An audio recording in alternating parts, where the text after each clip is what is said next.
students. Today we will start the chapter 4, Air of Geography.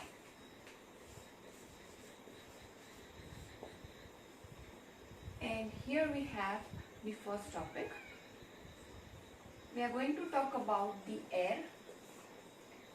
Now we all know that air is very much important, and because of the air we all living beings can survive on the earth.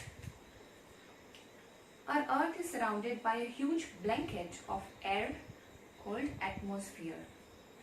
Now earth is totally covered with the blanket of air, and which is called the atmosphere. All living beings on this earth depend on the atmosphere for their survival. It provides us the air we breathe and protects us from the harmful effects of the sun's ray. Sun's rays are very much harmful if it directly comes to us. So this is the atmosphere which helps us, or which protects us from the harmful rays of the sun. Without this blanket of protection, we would be baked alive by the heat of the sun during day and get frozen during night. Now see, it has two effects. During days it becomes so hot, and during night, if the atmosphere will not be there, then we may get too much cold. So it is this mass of air that has made the temperature on the earth livable. So because of this atmosphere, the temperature of the earth becomes livable. That means we can live on the earth. Why?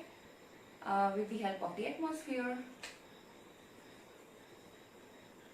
So here we have the definition of atmosphere. Atmosphere is what? So our earth is surrounded by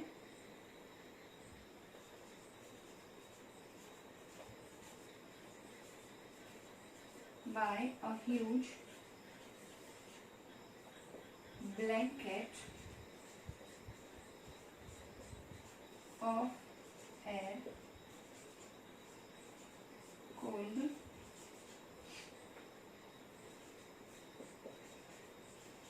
atmosphere.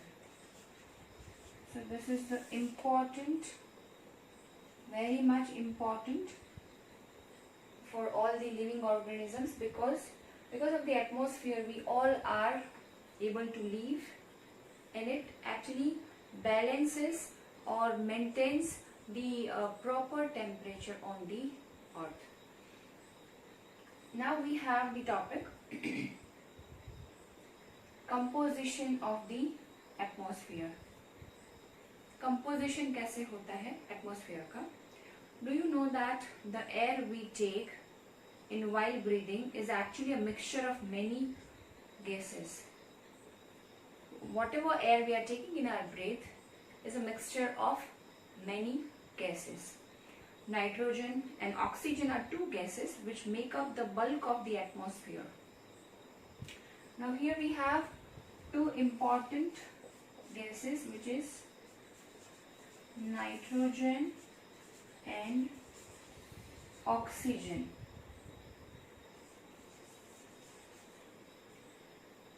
Oxygen, which helps us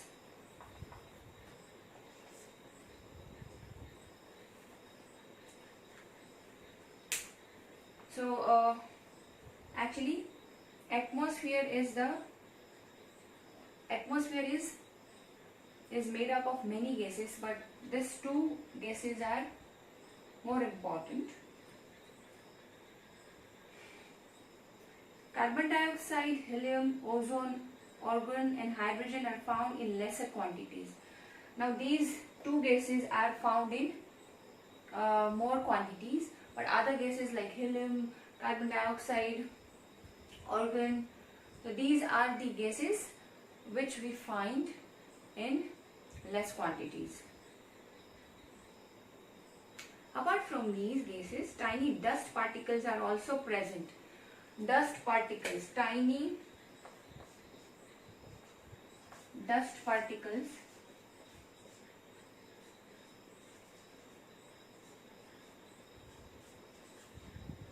you can also see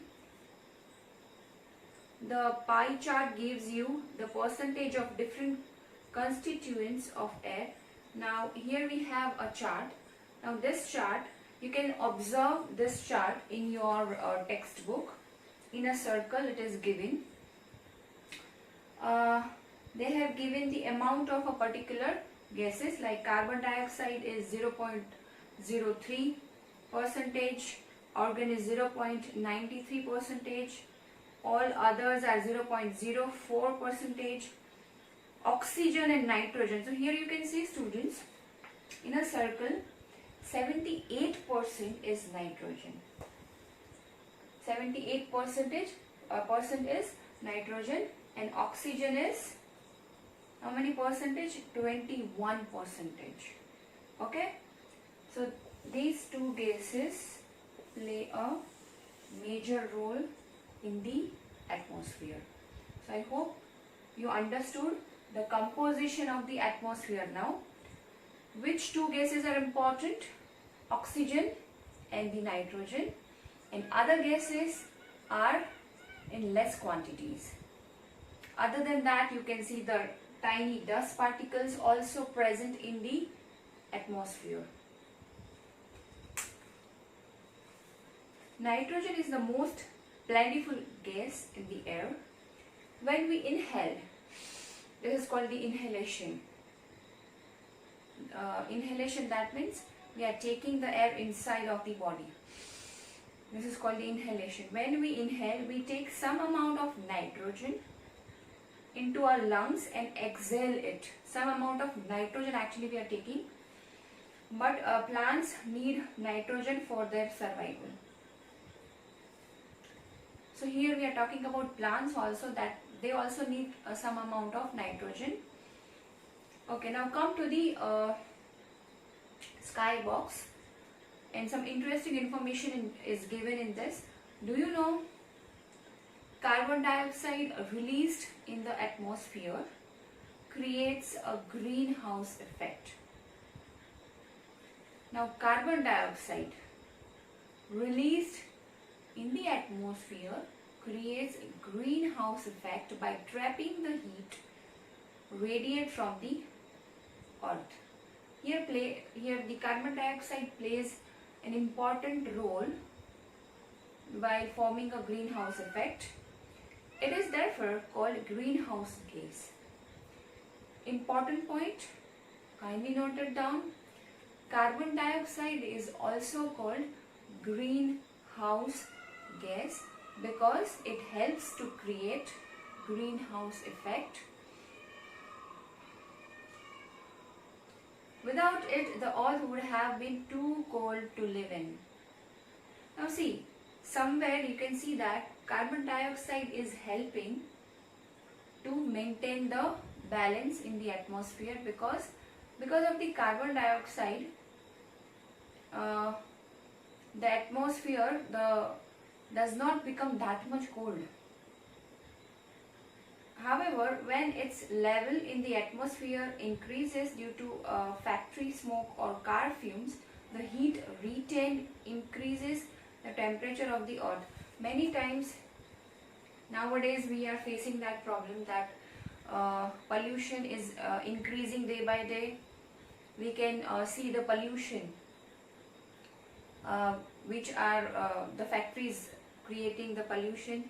So because of that, what happens, they are releasing the carbon dioxide, and because they are releasing the carbon dioxide, and the task of the carbon dioxide is to increase the heat on the earth, and that is why we feel so much hot outside nowadays, and specifically in the crowded cities like Delhi, Mumbai, Chennai. So these are the cities crowded with the people, crowded with the vehicles, and they just take out all the pollution. We cannot say pollution, but yeah. Actually these vehicles creates a lot of pollution. The factories create a lot of pollution. So because of that, the level of carbon dioxide in the atmosphere increases, and because of that we feel so much hot outside.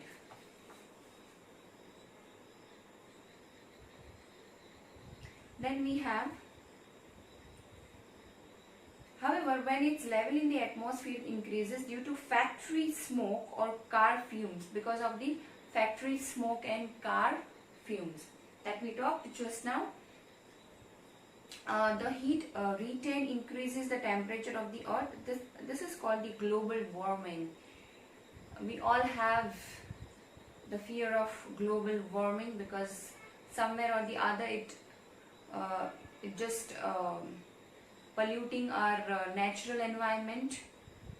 This rise in temperature causes the snow in coldest parts of the world to melt.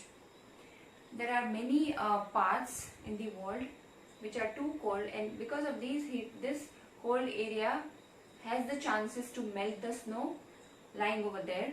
As a result, the sea level rises.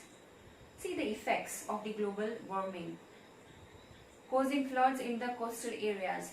First of all, we need many facilities. So we have the factories, we want quick transportation, so we have created vehicles. Now what are the side effects of these vehicles? That it releases the carbon dioxide in a large amount, and because of that large amount of carbon dioxide we feel hot, or the level of heat increases in the environment. And because of this heat, what happens in the particular area, the cold areas of the world is getting affected by it, because of the heat, the chances to melt the snow lying over, chances of melting the snow, and because the snow will melt, so what will happen? The sea level will increase, and if the snow level will the sea level will increase, then the coastal areas will be affected because of the effect of the flood. So you can see that the entire cycle, how it gets affected at the different areas.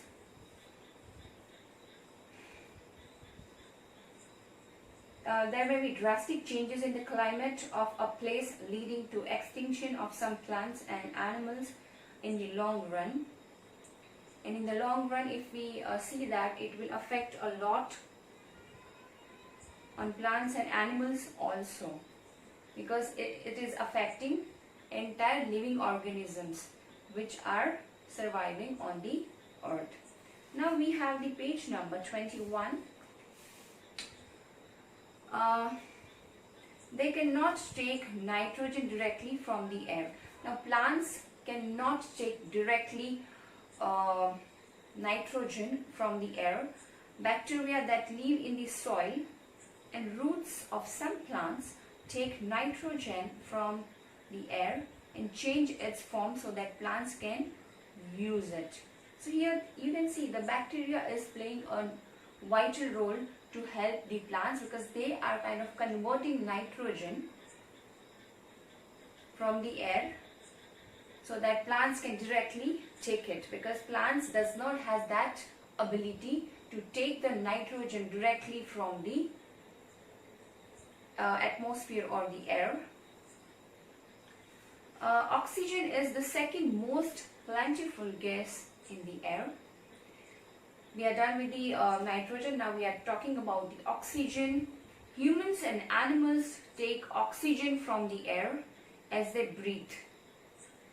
We all, human beings and animals, take the oxygen, right, when we inhale. Green plants produce oxygen during photosynthesis. Now green plants, what they do,